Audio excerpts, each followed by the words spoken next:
vocês, militares americanos, vocês, governo americano, vão falar assim: os nossos irmãos reptilianos do espaço, bondosos, vieram nos ajudar. Só que os americanos traíram esse acordo, e aí os reptilianos falaram assim: ah, é? Você pensa que você engana ET? Entendeu? Você vai ver o que é bom para tosse. Entendeu? E aí fala assim: a gente vai acabar com o seu governo, a gente vai acabar com o seu sistema social. Vai acabar com vocês. Entendeu? Vamos lá. Isso, vamos fazer as perguntas depois, tá bom? A gente vai continuar agora.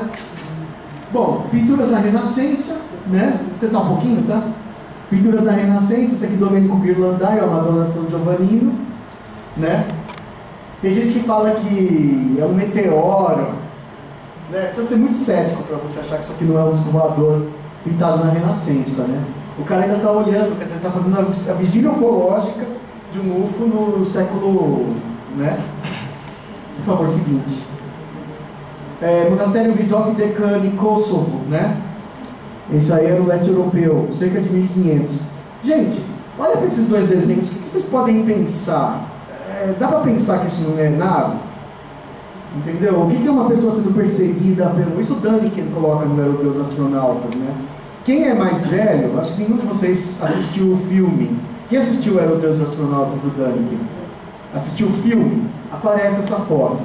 Isso não dá para imaginar, é uma perseguição. É muito comum em ufologia cenas de UFOs perseguindo outros UFOs, tá? Isso é uma constante em ufologia, tá? Aparece muito essa cena de uma nave abatendo outra. Isso já era conhecido naquela época. Próximo, por favor. Isso aqui, glorificação da Eucaristia, 1595, Bonaventura Salimbene. Fala sério. Isso parece um objeto religioso da Renascença? Algum de vocês tem a sensação de estar vendo um objeto religioso do século XV, do século XVI? Uma bola de metal com duas anteninhas, né? Parece até brincadeira. Parece até aquelas coisas assim, você pega o anjinho da Fiorucci, põe um rádio no meio, sabe, uma brincadeira assim atual, pós-moderna? Parece isso. Seguinte, por favor. Anunciação do Santo Emídio, também, a Virgem recebe a notícia de que vai conceber o menino Jesus. O raio é um laser. O Deus é circular e concêntrico, né? Por que Deus não aparece na forma de um velhinho, né? Vamos lá, seguinte. Na mitologia brasileira, Beppe Cororote Caiapó, civilizador da canoa voadora, né? Todo ano eles fazem um festival onde eles vestem um cara como se fosse uma roupa de astronauta, e ele tem um pau. Esse pau seria uma arma. Ele apontava esse pau para as pessoas e desmaterializava, matava, torturava, fazia o que ele quisesse, né?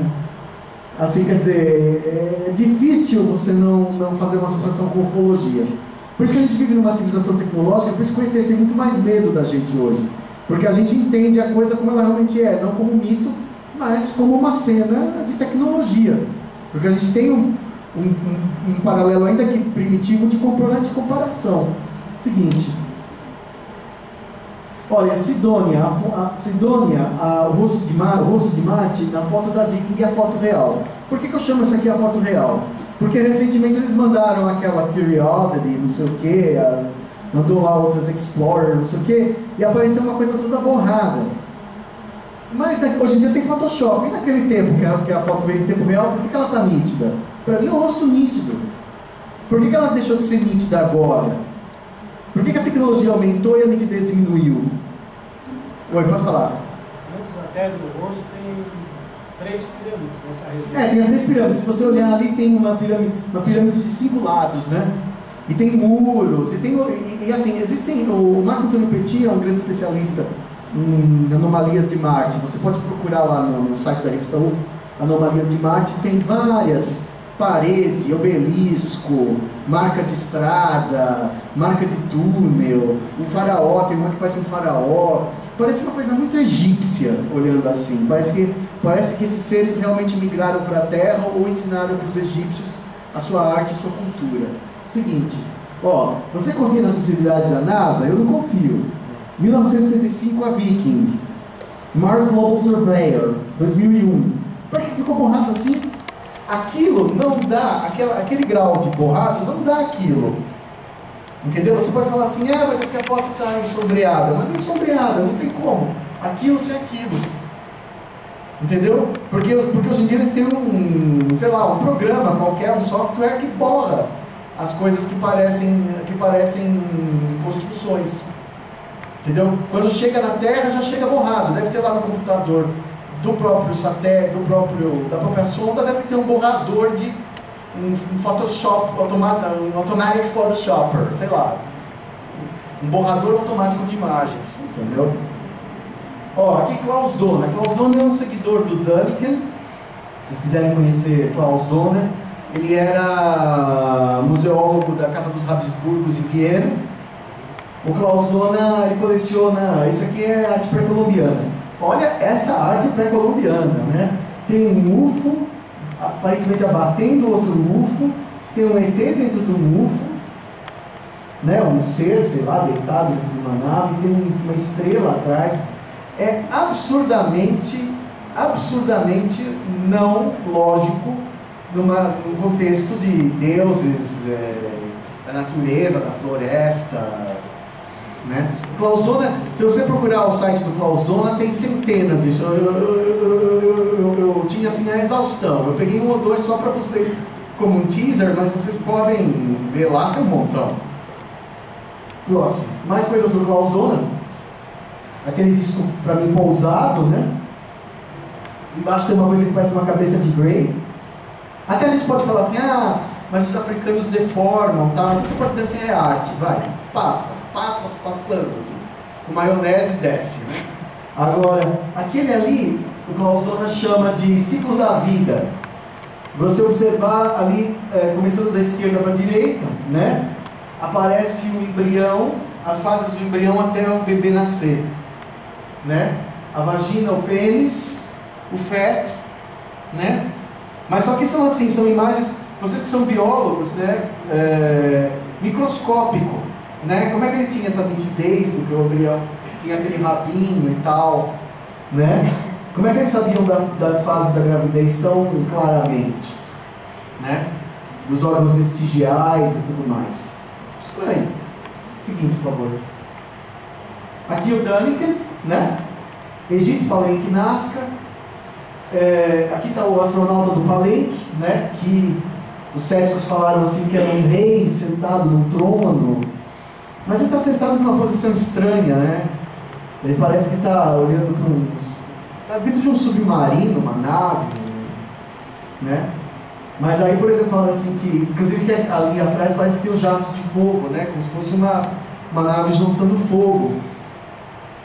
E um monte de navezinha também ao lado, né? Pequenininhas ali. E aí, por exemplo, falando assim, velho que velho delirante, só um rei sentado. Eu deixo para vocês, entendeu? Eu dou a cada uma liberdade de interpretar como quiser, né? Eu acho, para mim, que realmente é uma cena de ufarqueologia. Eu não posso imaginar que isso pareça um rei antigo sentado no seu trono. Porque os egípcios, assim, os maias, esses povos, assim, eles tinham um princípio. Eu estudei arte na Holanda, que a gente chama de frontalidade. Então, por exemplo, o faraó, ele sempre é representado assim, de frente. Ninguém faz o faraó assim, entendeu? Porque o rei era uma coisa muito importante. Então você não brincava com a imagem do rei, você não põe ele de lado, de costas, entendeu? De perna ponta cabeça, entendeu? Você não fazia brincadeiras com a imagem de uma figura real. Então, se ele era uma figura real, ele não ia estar sendo representado de lado, olhando, também não está fazendo nada, né? Não está lutando, também não é uma cena de luta. Não tem nexo para mim isso daí. Seguinte. Depois, outro grande monstro da ufarqueologia é o Zecharia Sitchin.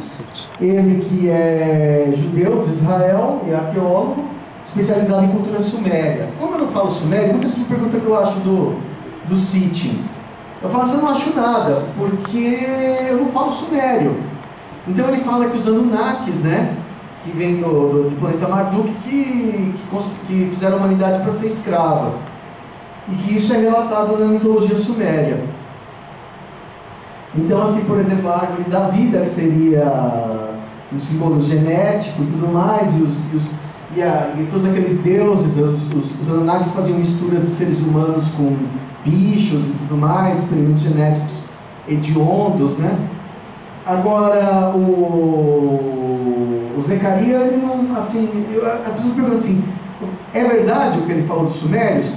Não sei, porque eu não falo sumério, então eu não sei até que ponto ele deu um toque pessoal, ou não, né? Quem fala sumério aqui? Né?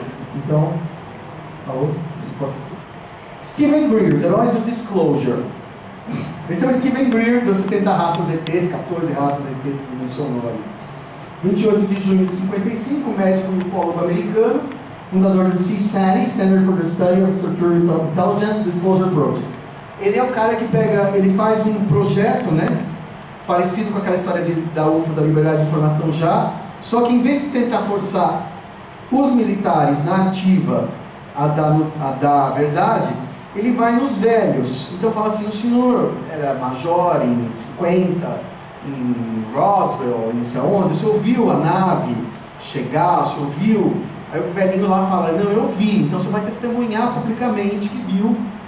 Então centenas de militares foram lá dar o seu testemunho, aposentados, falando assim, ó, em nome da minha honra militar, eu vou dizer que eu vi um ET numa geladeira, um ET morto, sei lá, né? Então esse é um grande herói do processo de liberação da informação, né? As pessoas perguntam assim, quando que os ETs vão se tornar oficiais? Na minha opinião, nunca. Vão existir sempre pessoas, ou pelo menos não no curto prazo, vão existir pessoas dispostas a passar esse perrengue e ir a público falar, mas não vai ter um governo que vai admitir isso, entendeu? Porque o governo não ganha nada em admitir isso. Vai lá, né? Recentemente, Dmitry Medvedev, né? Fizeram o primeiro-ministro Medvedev é um jurista, professor político russo, atual primeiro-ministro do país, presidente da Rússia, vence as eleições de 2 de março. Esse, numa entrevista, falou que que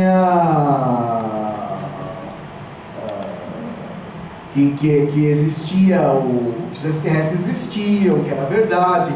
Ele inclusive cita aquele filme Men in Black, ele fala assim, olha, aquele filme, embora seja um filme humorístico, ele tem muito de verdade do que realmente rola nos ETs, aquela coisa do apagamento das memórias, os ETs dos governos saberem tudo e tal. Aquilo é uma comédia muito baseada na realidade. Próximo, por favor. Paul Hellyer, eu fiz um vídeo que bombou, que teve 152 mil, agora tem 160 mil visualizações, que é o Paul Hellyer falando no Congresso de Ufologia. Ele foi ministro da Defesa, do gabinete do Lester Pearson. E aí ele fala, né, sobre, aí ele já entra com histórias de Illuminatis, do governo secreto, e ele tem um livro, né, e eu comprei esse livro, eu não li até agora, né, até porque eu não tenho problema para enxergar de perto, então eu tenho preguiça de ler essas coisas. E ele fala, por exemplo, dos jovens, ele inclusive confronta aquele pessoal que se opõe a falar de nova ordem mundial. Ele fala assim que o aquecimento global é real, sim, e precisa ser combatido, né? Que existe um movimento muito forte de dizer que é um truque da nova ordem mundial. Então, essa conversa, ele se posiciona com relação a isso também, além de falar que os ETs existem, né? Paul Hellyer, no momento, é a figura mais importante da revelação dos extraterrestres, do Disclosure, porque ele foi ministro da Defesa por 3 mandatos, então ele não ia falar bobagem. As pessoas que não gostam dele, né, falam que ele está senil, né? Quando ele fala, não parece estar senil, entendeu? Ele fala com bastante sentido, mas, ok. Tipos de extraterrestres mais comum: Grey, né? Cabeçudo, olho grandão, né? Magrelinho, um pescoço absurdamente fino, que não faz sentido, mas só que o Grey, ele tem uma força física descomunal. Embora ele seja magrelo, ele pode pegar um ser humano e quebrar no meio. Ele tem talvez porque a gravidade do planeta seja maior, ou que eles têm uma força muscular fabulosa. Nunca tente brigar com o Grey. Mas só muscular ou ele usa o cérebro pra... Não, além dele ter um QI de 1 milhão, ele pode te hipnotizar e ainda tem uma força física superior. E aí você não dá nada por ele porque ele parece um palito andando, entendeu? Pode ser magrelinho, mas a gente já vai falar disso. Vamos. Nórdicos são os famosos pleiadianos, né? O Ashtar Sharan. Esse ser Ashtar Sharan, ele começou a ser canalizado, né? Em ufologia, quando uma pessoa recebe uma mensagem de um ET, uma psicografia, na moda do Chico Xavier, a gente chama de canalização. O primeiro channeler, o primeiro canalizador do Ashtar Sharan foi o George King. Mas na época dos anos 50, o George Adamski, todos aqueles contatados da Era do Ouro, da ufologia inicial, todos eles diziam contatados pelo Ashtar Sharan, que era o irmão do espaço. Então, assim, naquela época dos anos 50, o contatado, o ET, ele era o bom moço, ele era um ser de uma aparência angelical, que veio falar para a humanidade parar com as guerras nucleares, para a humanidade atingir a paz, não sei o quê, sendo uma conversa pacifista, messiânica, né? E o Ashtar Sharan é o epítome dessa fase da ufologia, né? Até que ele começa depois a ter as abduções dos Greys na Betty Barney Hill, e aí começa a surgir aquela ideia de que o ET nem sempre é tão bonzinho assim, ou que nem sempre é tão bem intencionado assim. Mas nos anos 50, tem aquele filme O Dia que a Terra Parou, né? Então, se mostra sempre o ET bondoso. Esse é o Ashtar Sharan, é o Neopleiadiano. Até hoje, as pessoas acreditam que a Confederação de Planetas, né, que seria uma confederação de extraterrestres positivos, que se compadece da humanidade e tudo mais, é governada pelo comandante Ashtar. Isso aí é uma coisa que no meio ufológico mais místico é comumente aceito. Depois tem o reptiliano, que é um ser que evoluiu, vamos dizer, de um tipo de dinossauro, né? E o reptiliano, historicamente, se acredita, a maioria dos pesquisadores acha que eles não gostam dos humanoides, não gostam dos nórdicos, e acham os reptilianos babacas, entendeu? Não tem amizade. Híbridos humanoides vários, nem todo ET que parece humano é loiro. Tem ET de pele negra? Tem ET que parece japonês? Tem ET que parece, assim, brasileiro, assim, pele morena, escura? Tem ET com todo tipo de aparência. E tem ETs que parecem humanos, mas que você vê que não é humano, que teria olhinho de gato, tem cara de humano, mas tem olho de gato, tem um nariz esquisito, tem uma boca esquisita, uma pele esquisita, uma pele azul. Pera. Insetoide é uma outra categoria comum, embora não é só insetoide, tem anfíbio, tem vários seres que parecem derivados de uma linha evolutiva não mamífera, né? Sobre os híbridos, talvez aquela que a gente faz, pega um gato, bota um olho preto. É assim, o extraterrestre ele vê vida como modelo, como se fosse fabricar um carro. Então ele fala assim, vamos misturar gato e cachorro para ver o que dá? Vamos misturar humano e inseto para ver o que dá? Vamos misturar caranguejo e escorpião para ver o que dá? Então eles vão tentando. Se o DNA é universal e pode ser misturado à vontade, eles misturam qualquer coisa para ver o que dá. E se o modelo dá certo, eles reproduzem o modelo. Então, por exemplo, os extraterrestres, eles todos sempre parecem, quando você vai numa nave de Grey ou de nórdico, eles parecem todos irmãos, porque eles são todos clonados, porque você recebe um corpo clonado. Eles não permitem que a natureza, ou acaso a natureza, produza humanos ou seres vivos com melhores ou piores qualidades. Eles atingem a igualdade social copiando os seres. Então falam assim, vamos produzir 10 mil daquele, 10 mil daquele, 1000 daquele. Então todas as naves parecem que os seres são iguais, são gêmeos, univitelinos. Isso faz parte do conceito deles de igualdade. Isso é uma coisa muito engraçada. Entendeu? Porque, por exemplo, para eles você não pode ser igual a ninguém se você é fisicamente diferente. Né? Uma coisa assim. Vamos lá. Tecnologias que desconhecemos, coisas bizarríssimas que ET... É tudo muito estranho quando se ouve pela primeira vez, parece uma grande maluquice. Tem que estar muito acostumado com isso para achar aceitável. Telepatia, ET não fala, geralmente ele não fala. Às vezes ele mexe a boca para te enganar. Fica assim. E você fala assim, ele falou comigo. Não, nada. Na maioria das vezes eles não precisam de tradutor, porque eles entram na mente. Então, ele olha para você e passa uma imagem. Seja lá o que for. A gente chama isso aí de download de informação. O ET olha para você e você vê uma cena, em vez de ele descrever uma cena. Invisibilidade artificial. Não é tão ficção científica assim. Você sabia que no Japão já fizeram casaco de invisibilidade? Alguém já ouviu falar disso? Alguém já viu no YouTube? Ele reflete, é uma câmera que retrofilma. Então, por exemplo, filma o que está atrás de mim e põe na frente. Então, só que a gente ainda faz de uma forma tosca que você percebe que tem alguma coisa ali estranha. Mas talvez no futuro, daqui 100 anos, seja indistinguível. Então a nave passa nas cidades. Você nunca viu UFO? Eu falo assim, você sai da cidade? Eu falo assim, não. Eu falo assim, você acha que o ET tira a invisibilidade quando dá em cidade? Não. Por isso que, por exemplo, hoje eu estava num voo.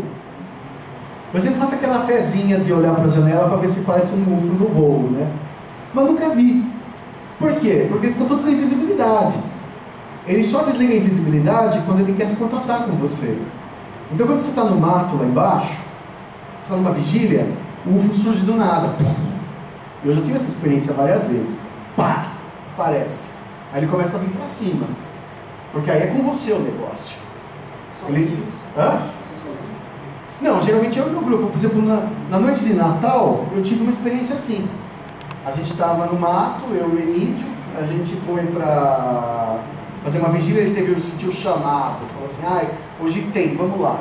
1h da manhã a gente saiu para Atibaia, de São Paulo, chegou lá 2h30 da manhã, aí tinha uma luz vermelha já, esperando.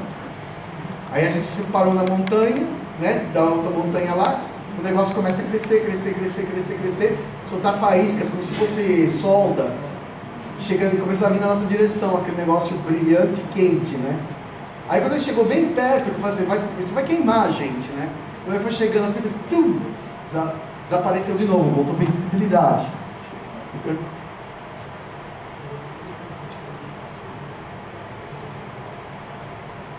Pois não.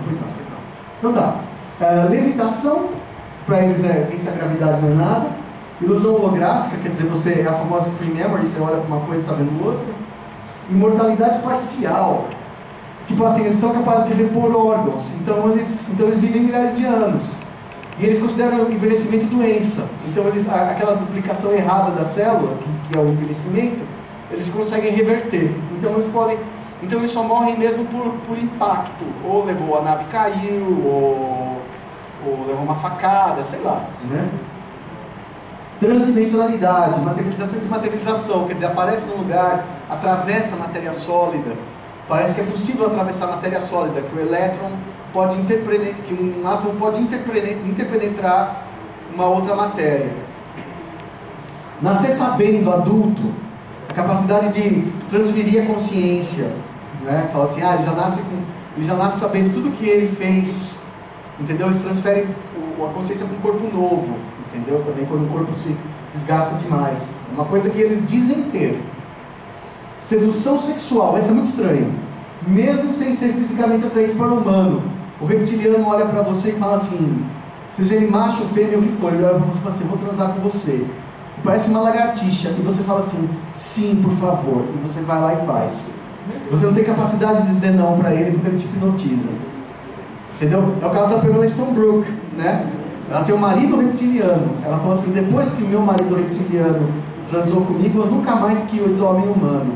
E ele é um lagarto escamoso. Entendeu? É a mesma coisa que você transar com uma iguana. Entendeu? Mas ela fala assim, nossa, não tem coisa melhor. Porque ele tem um poder, aliás, não dizem que amor não tem nada a ver com beleza? Então ele fala assim, por exemplo, ele tem energia sexual, ele tem a sedução, ele consegue o que ele quer, ele não precisa de ter aparência bonita. Às vezes eles tomam aparência bonita também. Desabilitar câmeras fotográficas. É aquela coisa, todo garoto que vai comigo pela primeira vez, assim, geralmente, menina também, mas assim, os garotos falam assim, quero provar pra todo mundo. E vou pegar minha câmera, vou fotografar, mas tá na escola. Aí eu falo assim, leva que a gente vai ver. Olha, tá chegando aqui para fazer intervalo. Não está no modo de visibilidade. Eles conseguem fazer a câmera queimar. Eu vejo gente que perdeu a câmera. Inclusive, a câmera queimada faz o papel de prova, porque o amigo meu, Carrel, foi tentar fotografar, insistiu em fotografar uma nave que estava passando, queimou, nunca mais acendeu a câmera. Estragou a câmera dele. Tá bom? Vou fazer um intervalinho? Ele quer falar com vocês, parece. Pessoal.